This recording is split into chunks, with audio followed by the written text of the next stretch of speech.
In this video, we're going to keep working with equilibrium problems, but we're going to introduce a couple more factors that we'll need to consider as we are solving these types of problems. So one of these examples is when we have a solid, what do we do?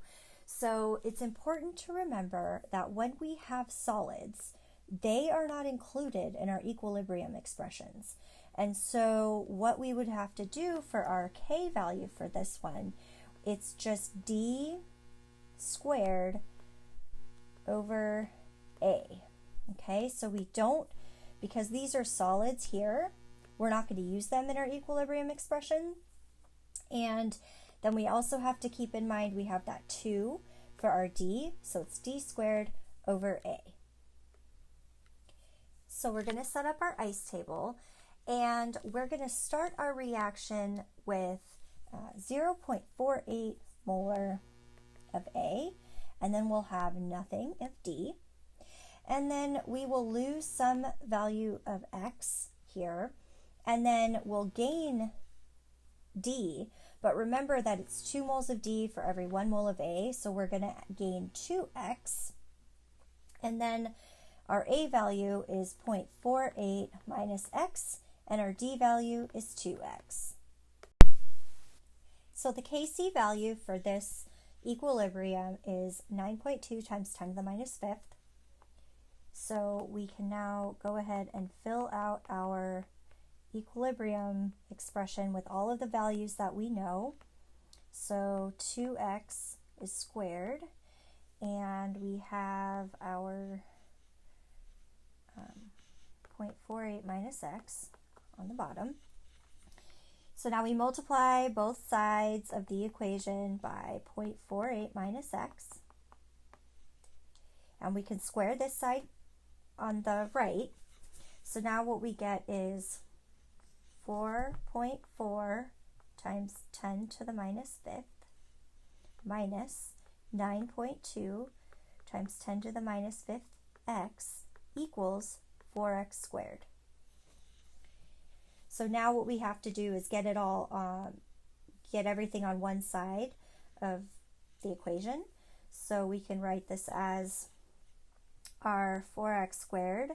So we can add plus 9.2 times 10 to the minus 5th x, and then we subtract this 4.4, so minus 4.4 times 10 to the minus 5th. And so now this equation has been set equal to 0, and we can solve for x using the quadratic formula. So when we solve for x, we get our x value equals 0.0033, or we could write it as 3.3 times 10 to the minus 3rd. All right, so now if we want to know what our equilibrium concentrations are, we have to put it back into our ice table.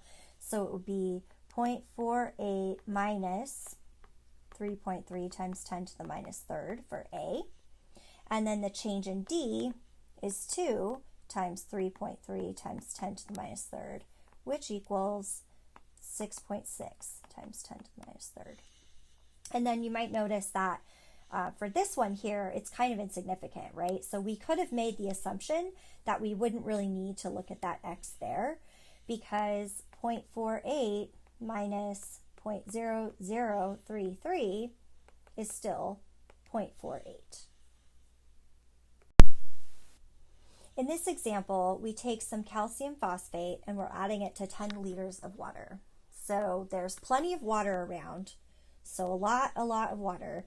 What's happening is the solid is being allowed to dissolve. Now it doesn't dissolve all the way, it's not very soluble. And we find out that at equilibrium, if we measure the concentration of calcium ions in the water, we see that we have 2.3 times 10 to the minus 4th molar. So this is not very soluble. So we can think of this as one of those KSP problems because we're looking at how soluble a salt is. Now, as we talked about, when you have a solid, you do not use it in your equilibrium expression, the same as we did with the water, or we have like a pure liquid. And so our equilibrium for this reaction is just going to be the calcium cubed multiplied by the phosphate squared. So here we have our ice table. And initially, we don't have any of our products. So we don't have any ions in solution. So our initials are 0.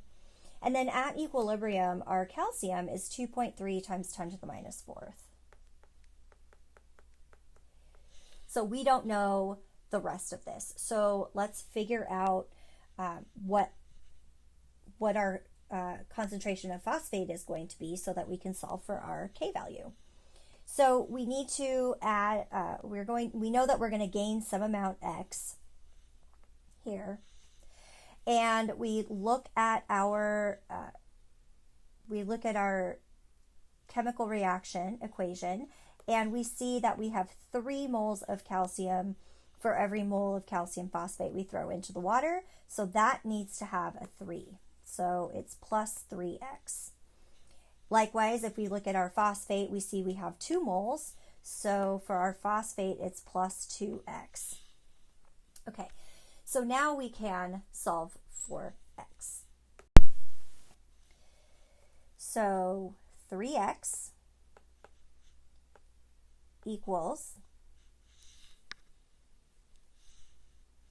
2.3 times 10 to the minus 4th, which means X is 7.7 times 10 to the minus 5th.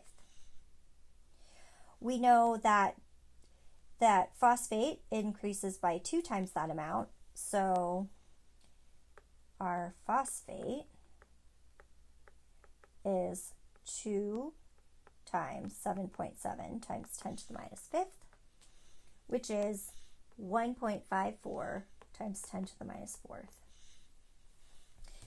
So now if we want to know what our K value is, so our KSP, our solubility product, is going to equal 2.3 times 10 to the minus 4th, and that's cubed, multiplied by 1.54 times 10 to the minus 4th, and that is squared.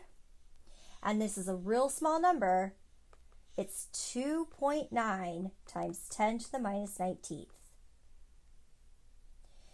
which makes sense because when we set up this problem, we only had that concentration, so 2.3 times 10 to the minus 4th moles per liter, and that's in 10 liters. So it's not very soluble.